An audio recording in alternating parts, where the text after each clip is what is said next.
Welcome back to The Edge. Google speaks out about recent title changes. It's not nearly as bad as we think it is. Are your website redirects a ranking factor? And what should we be aware of for e-commerce websites into 2021 and next year? You're listening to News from The Edge for the week of September 20th, 2021 here on Edge of the Web Radio. From the Edge of the Web studios, here's what we're looking at this week. This is Edge of the Web Radio. I'm your host, Erin Sparks, owner of Site Strategics. Every week, we bring you amazing guests to chat about trending digital marketing topics and news. And each week, we're covering SEO and digital marketing news separately from our interview show here every week, getting you more news as quickly as possible to you at the beginning of week. So be sure to check out everything over at edgeofthewebradio.com. That's edgeofthewebradio.com. This is show 450. And let me tell you something here. 450 is a response code sent in from a server, command requiring the server to access a local file. It's a transient negative response, as the error is considered a temporary one. It usually is sent when the server is actually unable to gain access to a required file at the time. So we got a 450 response from Mordy for show 450. Y'all. So as geek as I could get, I wanted to throw that one out there, but it's for a good reason. He's on holiday, so we reached out across the pond to Andy Drinkwater. Andy, how you doing today? I'm very well, thanks, Erin. Very well indeed, mate. How about that for an SEO intro? You know what? This show is so much about learning. I say everyone should learn something from this.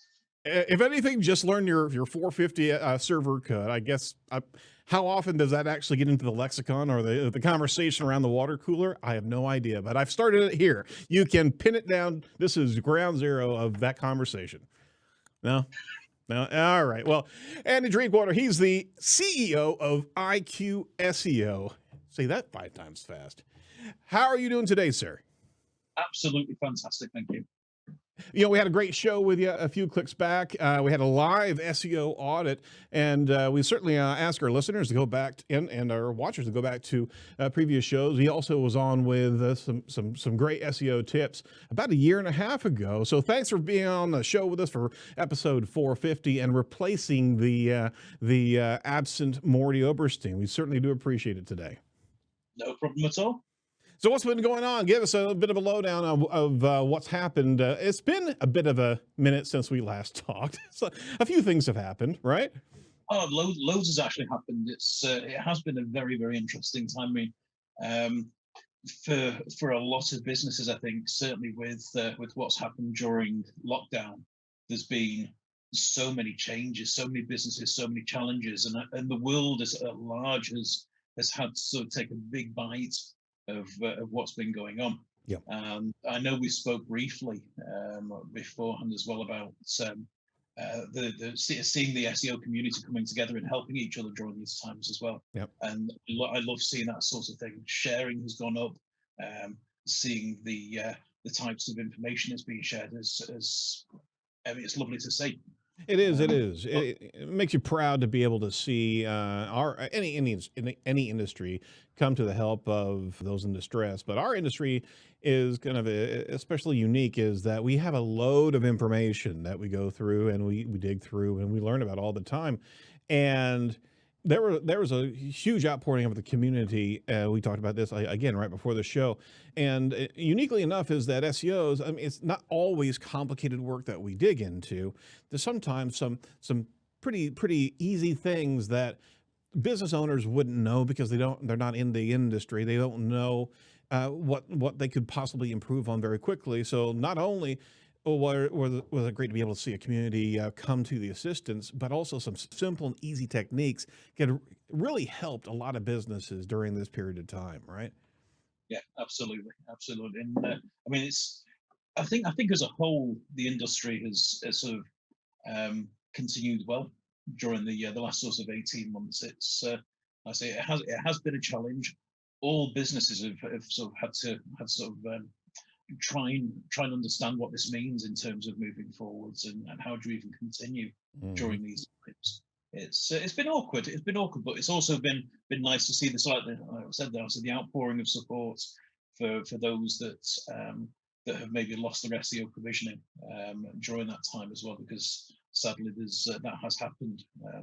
But nice during those times to see so many people willing to help as well. Absolutely. Well, I think that in particular times of distress, you can also really make a mark that will be remembered as you proceed into calmer waters. And we certainly are hoping that we'll be in calmer waters here throughout the winter months into next year and be able to wrangle what we see as a long-term pandemic, right? And be able to assist organizations in their adjustments towards their marketing. Yes. So, kudos, because you actually participated in a good deal of that over the past 18 months as well. So kudos to you, and I wanted to make sure that our audience knew that you did. So want to make sure that everybody checks out iqseo.com, right? And check out what Andy does on a regular basis, and on top of that, where he contributes. But let's pivot around to this week's article, because it doesn't stop changing. There's been a slew of changes that have been happening on the SEO front, and we've covered them to a great extent here on the show, but we wanted to always bring something up as it comes to our attention. Over at Search Engine Land, Barry Schwartz writes, Google explains why it made the title change to search results. Now, that's been a hot mess, a hotly discussed space where Google has been changing titles away from the actual HTML tags of websites to what they thought would be a better combination. So Google has confirmed that it not only made a change to what title it shows in the search results, but also disclosed how much change it actually was. So this is Google communicating to us that it's not nearly as bad as what you thought. Google said it was using your chosen HTML tag 80% of the time, and now it says that it's actually using the as-is title tags about 87%. So only 13% change is being modified to its users on search. Barry had a couple articles here recently, and showcased why the change, what was the change and why they changed. Google actually says, we've used text beyond title elements in cases where our systems determine the title element might not describe a page as well as it could. Some pages have empty titles. Some use the same titles on every page, regardless of the page's actual content. Some pages have no title elements at all, said Google. The company then listed off other reasons why it wouldn't use your title tag.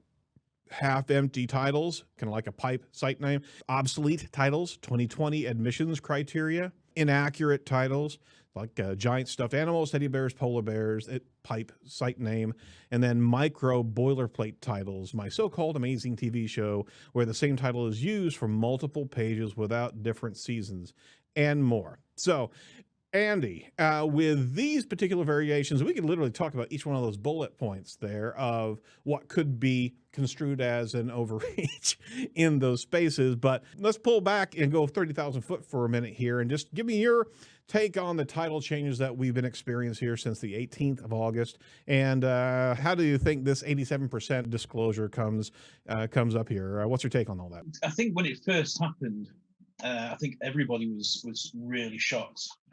That's the one thing that was live on Twitter constantly, was everybody sharing what they were seeing.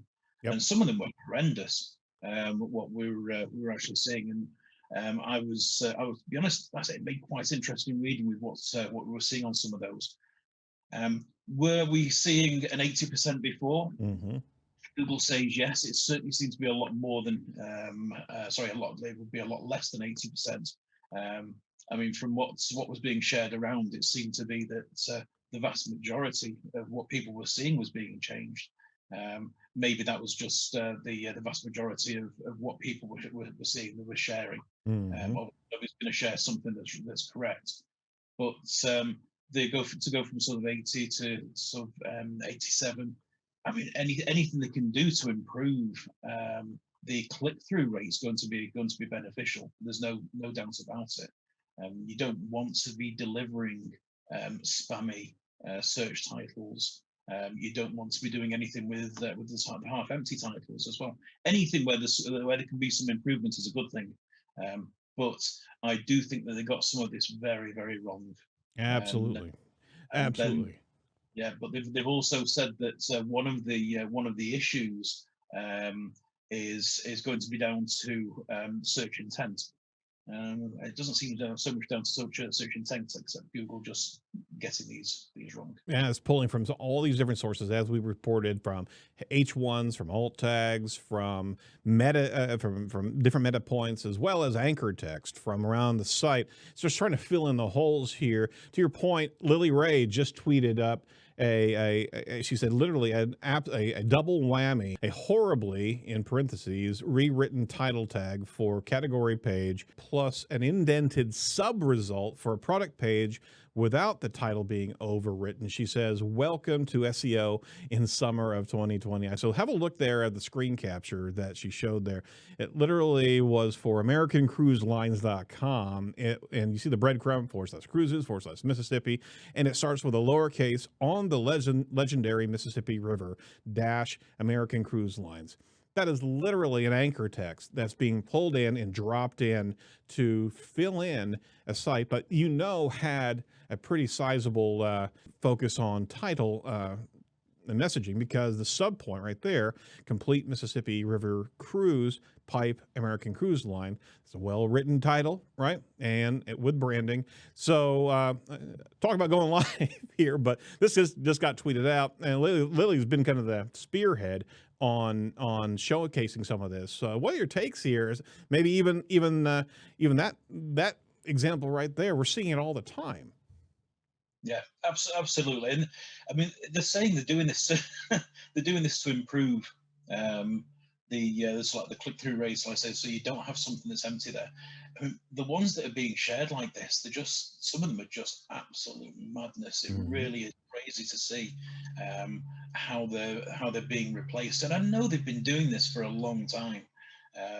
It has been something that they've overwritten titles for many years now, but they've really just upped this now. And to see something like that, I mean, what possible use is that to somebody who's searching for something? I mean, what were they searching for to see that?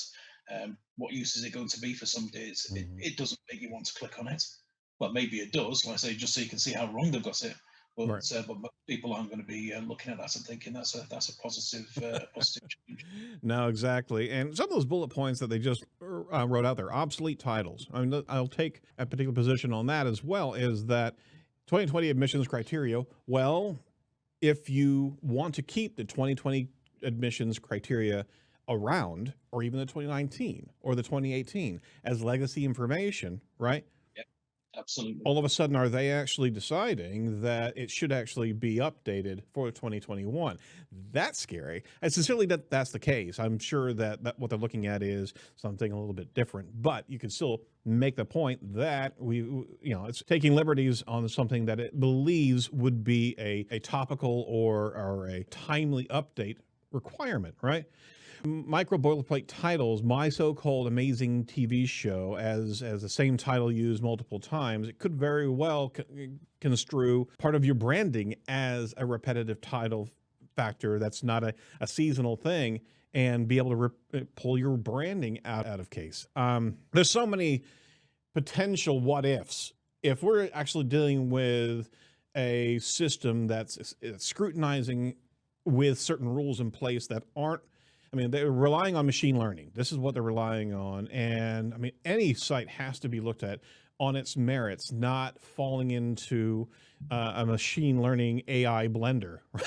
Because we're gonna get a mess on the other side. No, that is very, very true. I mean, you're absolutely spot on with it. You mentioned, I said, the obsolete titles. Who's to say what's obsolete? I mean, one of the things to do with when you're looking for a citation, for example, for an article, you want to be able to find something that does date back to a different date. You don't want that overwritten by something that Google thinks is more, or basically is more what you're looking for, when in actual fact it isn't. I mean, you might want 2019 data, you might want sort of 2015 data. You don't want overwritten to be something that's inaccurate. Absolutely. And we cautioned last week when we were talking about the week before, whenever you're dealing with medical websites and sites of financial issues that take such a meticulous time to actually go through the vetting process of every piece of content they publish. All of a sudden, 13% of their content could very well be changing and not with a level of permanence, can be in flux. That's a cautionary tale to say the least. Jacob, you had a question. Yeah, I wanted to get back to that 87% number. Yeah. It didn't say which sites. Nope. So what if they are renaming all of the pages on the first 5 pages of a search results page? Right, It would still easily be that'd still be way less than 13% of all pages. So Right. I just, because we were saying it felt like maybe that didn't seem like enough, but if they're really being heavy-handed Mm-hmm. on these top results and not doing much to, I see what you're pages, saying. yeah, it didn't say where that 87% came from. Are they saying 87% of all sites, or are they saying out of the top ranking sites in the first 5 pages of the Google search? Right, I didn't see it if it said that. Right. No, the Google post did not explicitly say those particular parameters. Right. So So I think that could maybe explain a little bit why that number seems higher than any of us think. First of all, we're all talking about it, right? Right. But secondly, it could be like, maybe it's more like, well, if it's on the top 5 pages, it's 50% or something like that. So who knows? But because I agree, that was the first thing I saw. I was like, even the 80% didn't sound like, from all of the traction this has been getting, that 80% was like, that can't be right. Right. But that could it could very well be that it's taking a slice of the visibility window. You could have you have billions of websites in there, but you could very well be changing most of the sites that are in the site titles that are in the top 5 pages of results.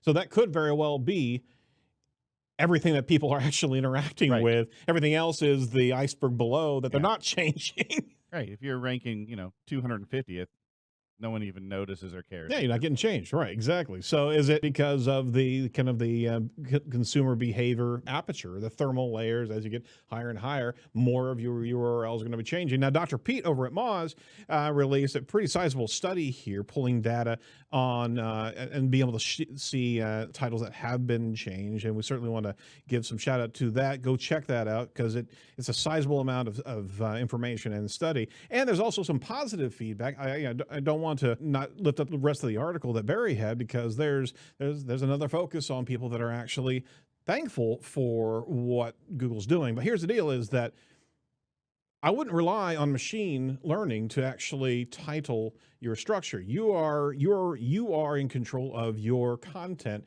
and if you rely on machine learning to be able to understand your titles, well, maybe you should learn from them if you are pleased with the outcome, and then sew that into your titles. But we also have been told that Google is ranking from the original title tag, not what it's displaying on the SERP. Right, Andy?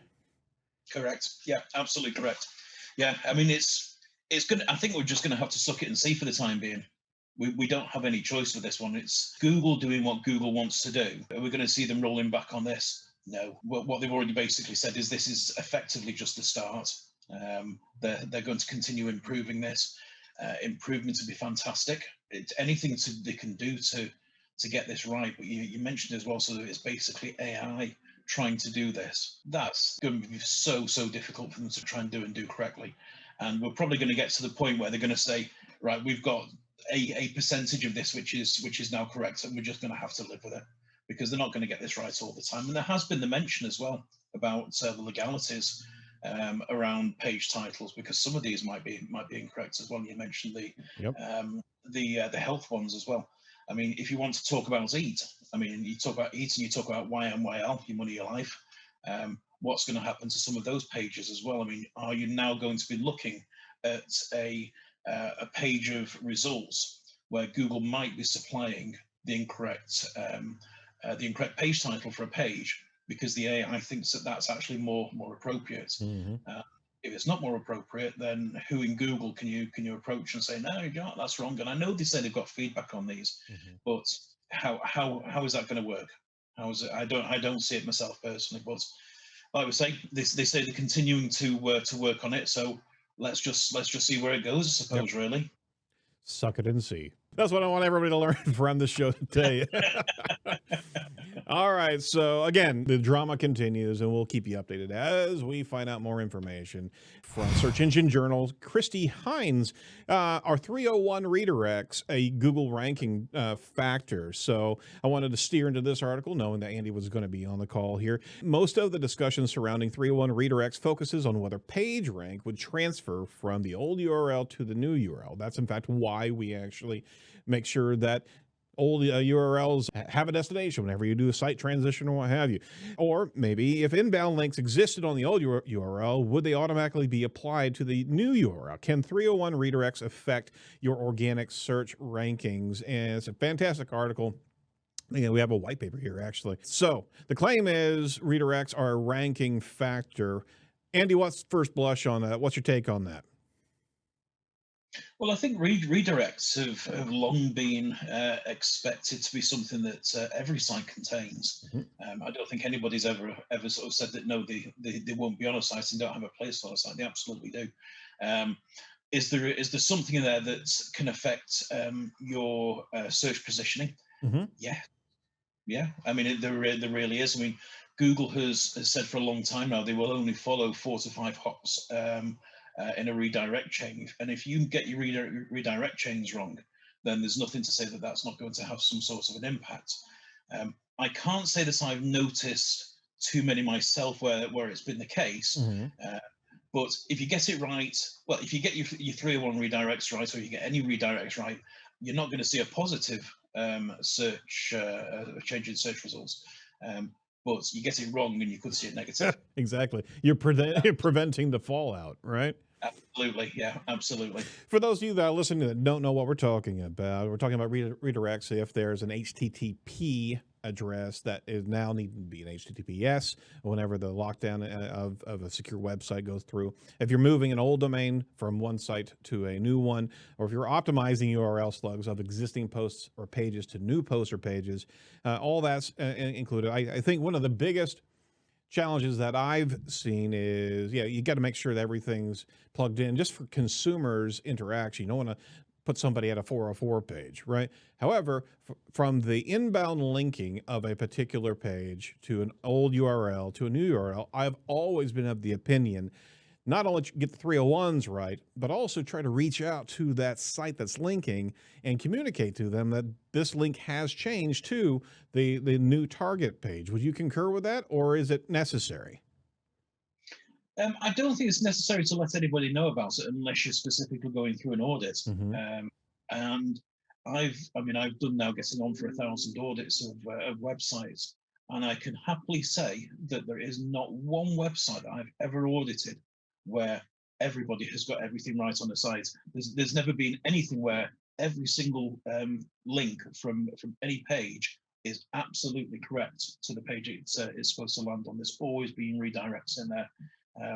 So I don't think it's going to be something I don't think it's anything that's bad. Google is anything bad, unless you go overboard. But I do, as part of sort of best practice when doing these audits, I do make mention of these. And if a site has got too many, or I can start to see where if one hop's fine, nobody's got an issue with that. Google's not got an issue with that. So you click on fireworks and it goes to fireworks 2020, and then that redirects to fireworks 2021. That's not a problem at all. But then if you think that that's going to be an issue the next year or the year after, then you can start to see where the chain will build, and that's the point it will become an issue. It's certainly something I do make a habit of looking at. I wouldn't ever sort of ignore the fact that the redirect chains could be en route. Now, hopefully Google doesn't take its role a little bit more seriously and decide what those redirects are. You were just going through the 2021 and 2022. I just thought that could be the next one. Could they just go ahead and take control of the redirects as well? Sorry, guys. Sorry, Google. I'm just making a joke. All right. This article does have a really good chronology of how Google has communicated about 301s in the past. So please check it out. Even in 2020, John Mueller over at Google discussed the possibility of SEO implications on stringing multiple 301 redirects together. The hops that you were talking about, redirects can negatively impact speed. Also of note, Google will only crawl up to 5 hops in a redirect chain. So you want to make sure you know how many redirects are actually happening in your website, and you should regularly be looking at your htaccess files or wherever you're actually controlling the redirects from, because sometimes an audit's going to show you a huge amount of redirect chains that are just noise and could very well be bugging Google enough that they won't come through, because it is a weight to their spidering to have to go through all of these redirects, follow the server control all the way through. And even 2021, Google updated its guide to redirects in Google Search in its advanced SEO documentation, and it confirmed that all redirect types 301 redirects are most likely to be crawled correctly. So they're continually communicating to us. Are 301s a redirect factor for ranking?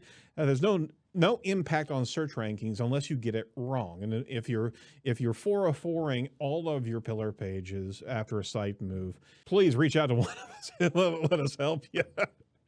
Any final thoughts on the redirect side of things, sir?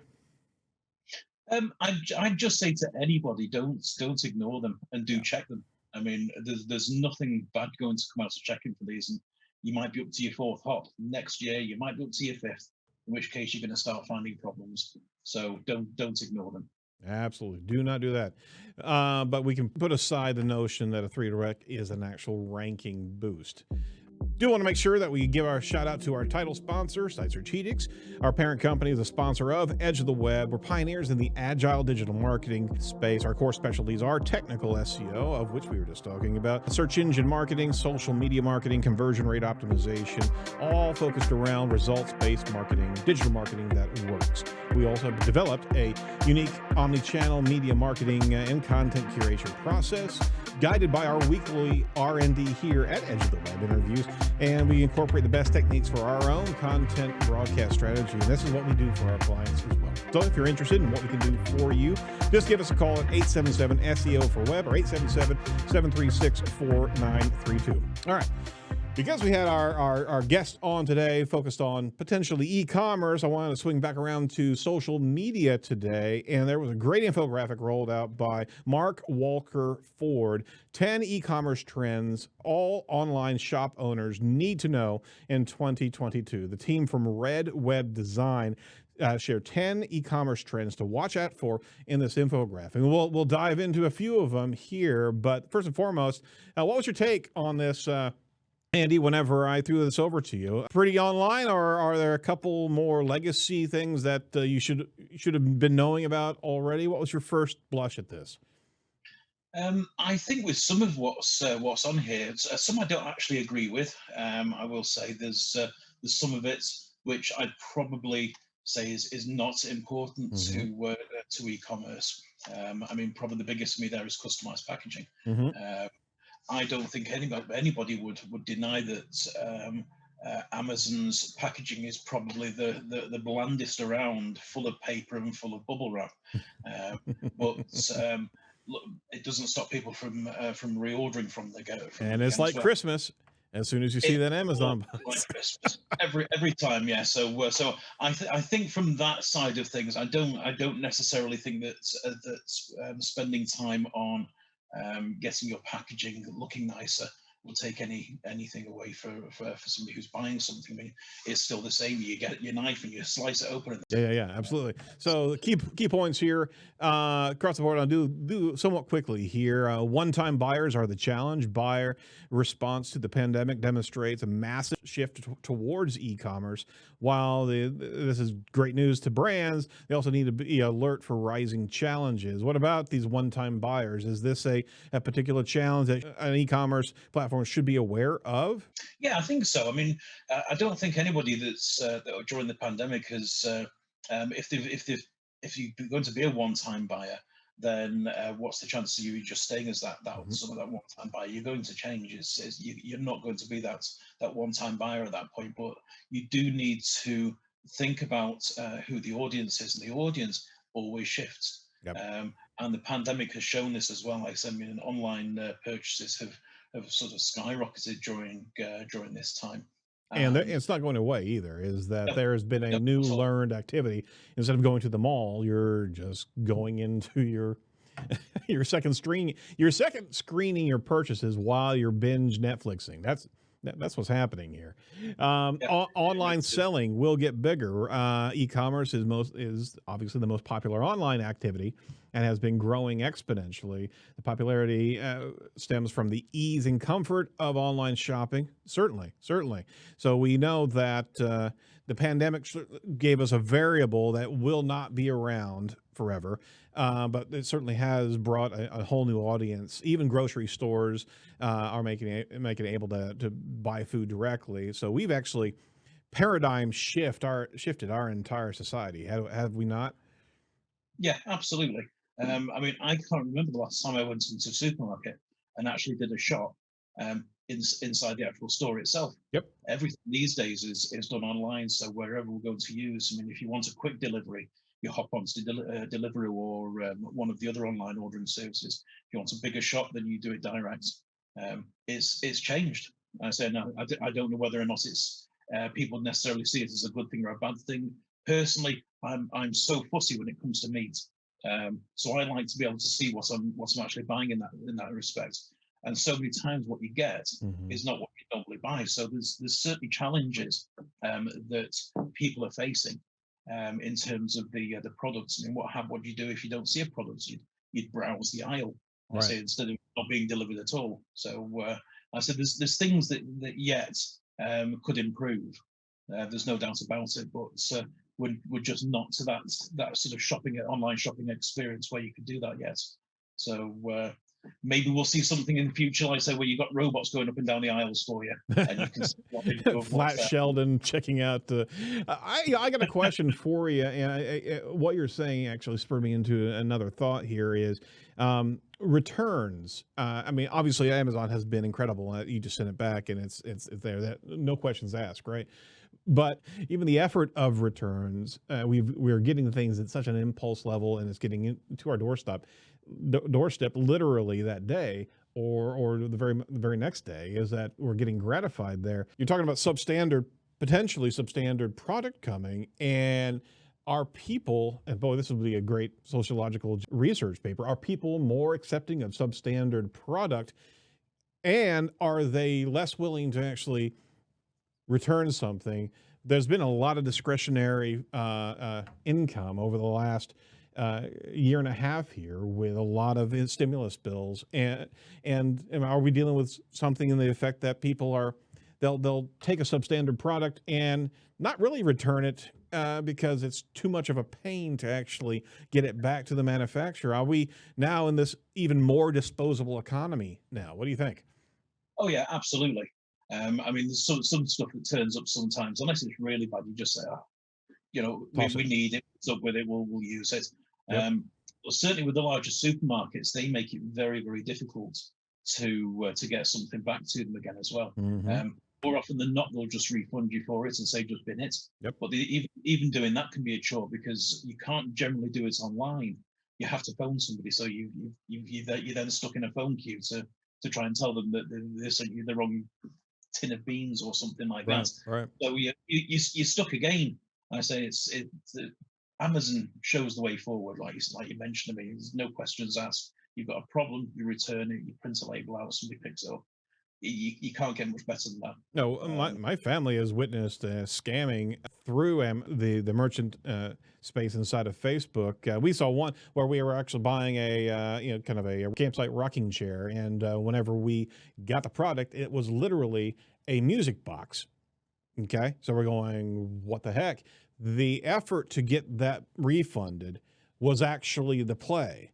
And it was so many points of difficulty, even communicating with the company. They finally came back as, hey, we'll go ahead and refund you half the price. It's going to cost you so much to ship it back here. Yeah. And they've got this thing scripted out to the degree that nobody's actually going to make it back and get a refund unless it's on principle to do so. So there has been an entire feeding frenzy around the bait and switch that you don't get the actual product that you were ordering, and they make it so bloody difficult. We are now kind of training ourselves to accept that type of e-commerce behavior and just kind of marginalize it as this is the new way of doing business online. Yeah, yeah, we did the same thing, and we tried one of these. Everyone's seen these mattresses that claim to give you a better night's sleep. So we thought we've got a spare bed. Let's see it. Let's see what it's like. And this thing turned up all rolled up, and it was such poor quality. But getting it back to them was a real chore. And in the end, because I paid for it on the credit card. In the end, I just ended up going through the credit card company and said, look, they're trying to get me to pay for delivery on this thing, which is like 85 quid to get back to them, which is just stupid. And it's half the price of it. And they did exactly the same thing. I say it's going to cost you so much, we'll give you half of the money back, and then you can do what you want with it. Yeah, there are some out there you've got to be careful of. So, I mean, something to add into this particular infographic would be upright and foremost with return policies and demonstrate how easy it is to return, because people are jaded right now with this type of experience. I think everybody's got an anecdote in one way, shape, or form that they didn't get what they were looking for. So, I mean, even just out of this, they've got some great key points: better payment processing, multi-channel personalization, and the like. But literally being able to demonstrate how easy they make it. You make it as your e-commerce website to get this back into their hands and refund you a promise of return without the level of impediment. I mean, that could be a winning thing for any e-commerce platform, right? Yeah, absolutely. Yeah, I mean, looking through there are some interesting ones on there, and I thought the voice shopping was quite an interesting one. And there's been lots of talk around it as well. Mm-hmm. No pun intended, right? No pun intended, no. I find that particularly scary. And I know you can do these sorts of things through again, Amazon, mm-hmm. through Alexa and things like that as well. Oh, yeah.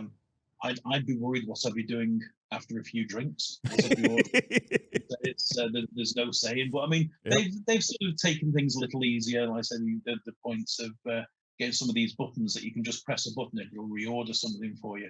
And they say they've got sort of safeguards in place so that the kids can't come along and just keep pressing the button all the time, and you end up with like 45 boxes of this automatic. I don't know if we're quite there for voice shopping just yet, right? But there's it's like everything, it's probably going to happen at some point, or to a degree. So yeah, it'd be an interesting one to sort of keep an eye on in the future anyway. It is petrifying whenever your 9-year-old actually learns that they can order something from the Echo, and unfortunately, the reality is if you're in a family, you cannot give the password to actually buy the product through your speaker if he's sitting right there listening to the password. There's something invariably flawed with that discussion. Yeah, it's you've got to be a bit careful. And these Amazon devices, I mean, if you've got the like the Echo Show with the screen on there as well. Yep. You can't have that anywhere in the house if you've got stuff there, because I mean, especially if it's showing you your package updates, and I say it keeps telling you that that products are being delivered today and it's supposed to be a surprise. Yeah. That's the worst thing ever, and that's happened to me on a number of occasions to the point I just switch it off. Yep. I say just if I know that something's going to be turning up, then I've not even looked into it. Maybe there's a way to switch that off. Can't really get a gift for the wife if you're sharing the Amazon account, right? Right.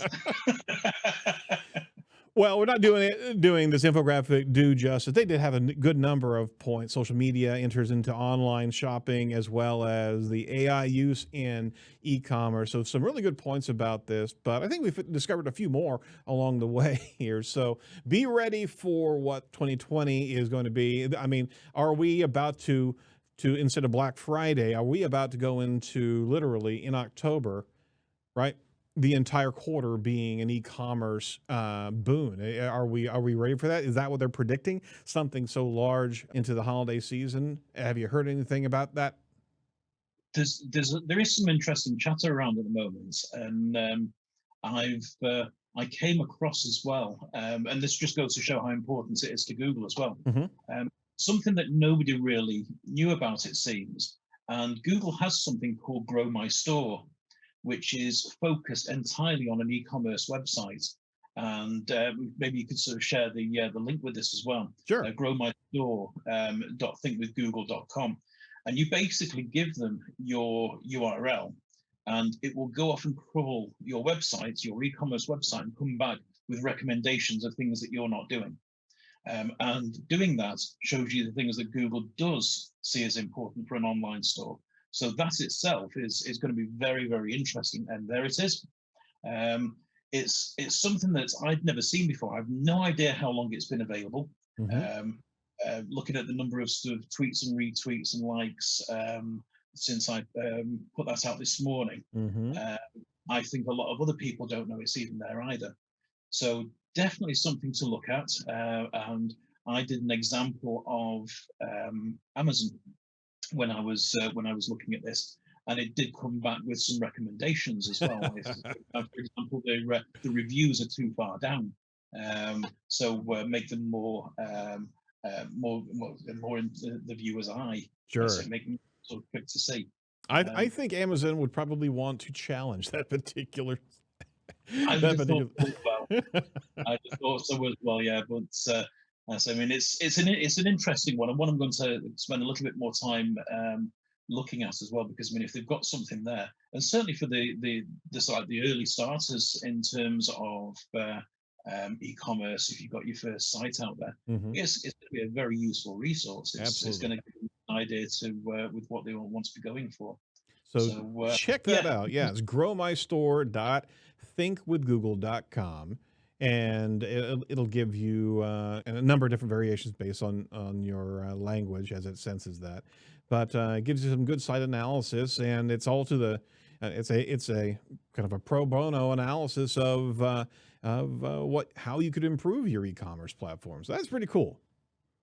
It may even change your title tags for you. Sorry, too soon.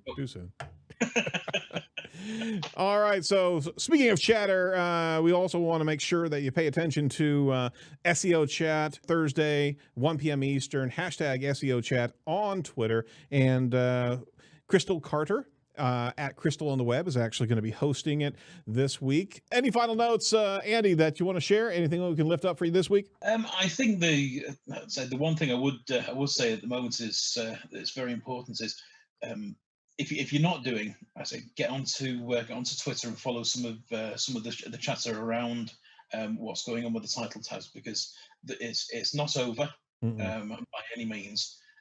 There's a lot more to come yet, so do keep an eye on what's happening with Google there. Follow the blog. Follow the blog, follow what examples are out there. To that point, I do want to recommend Ahrefs has made a change to their 2.0 site audit functionality. If you actually go over there, there's a little toggle that they added in there that gives you the review of your title tags that have been changed, of what pages are indexed that they actually know about. So it'll actually go back to August 18th and be able to see what has changed between prior to August 18th and now. And count your own title tags. Is it 13% of your site that they're actually kind of retitling the first click through, the first experience on the SERP of a customer? I'm sure a number of other tools are actually on the way to be able to see the comparison as well. And, they're doing it to help better the user experience. We understand that. But we also want to know what they're changing. And that's been the devil of the thing right there, is to be able to see what's the alternative title, what are they actually changing. And more importantly, the SEO community would love to be able to opt out if Google would actually give us that ability through Google Search Console. So hopefully we're going to be able to see that in the future as well. Yeah? Yeah, that'd be nice. That'd be very nice. I think there's going to be some new tools popping up after this. Yes, sir. I didn't know about that one in Ahrefs, so I'll definitely go and take a look at that. Yeah, check it out. It's really cool, and it shows also increase or decrease of click-through traffic and performance traffic on the site from keyword rank as well. So that you can start correlating. Okay, did this help my URL or not? All right, so that's it for Edge this week. Thank you so much, Andy, for stepping in. I truly do appreciate it. You're welcome. You want to make sure that you check out the Olga Zarzechna Part 2 interview as we dive into the best Google Chrome extensions for SEO. I think we dove into 30 or 40 of them on this episode, so be sure to jump in there and check out the previous show where we talked about 65 SEO tools, and yours truly did learn a few more tools, if you can believe it or not, during that session. She's fantastic, and she gives a great summary of all the different tools and how best to use them. Be sure to like, comment, and subscribe to our YouTube channel as it gets updated when we go live, and possibly doing another live SEO audit with Drinkwater. That'd be fun, fantastic. As well as we drop in any number of different videos in there, and we certainly would appreciate a review on iTunes, as that's how we swing the algorithm channels. From all of us over at Edge, be safe, be well, and do not be a piece of cyber driftwood. We'll talk to you next week.